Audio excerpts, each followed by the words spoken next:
ఒక 5 సంవత్సరాల తర్వాత సాఫ్ట్వేర్ ఇండస్ట్రీ ఉండదు. జాగ్రత్తగా వినండి.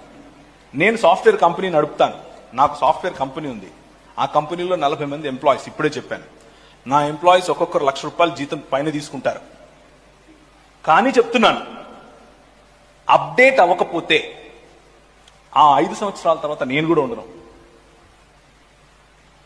మీ ఫోన్లు ఎన్ని నెలలకు అప్డేట్ అవుతున్నాయి? 2 నెలలకు, 1 నెలకు, 3 నెలలకు, 6 నెలలకు అప్డేట్ అవుతున్నాయి. అలాగే ఇండస్ట్రీస్ కూడా.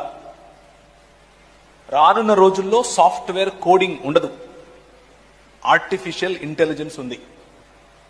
దానంతట అదే కోడింగ్ రాస్తుంది, దానంతట అదే డిజైనింగ్ చేస్తుంది, దానంతట అదే సినిమాలు తీస్తుంది, దానంతట అదే పాటలు రాస్తుంది, అన్ని దానంతట అదే చేస్తాయి.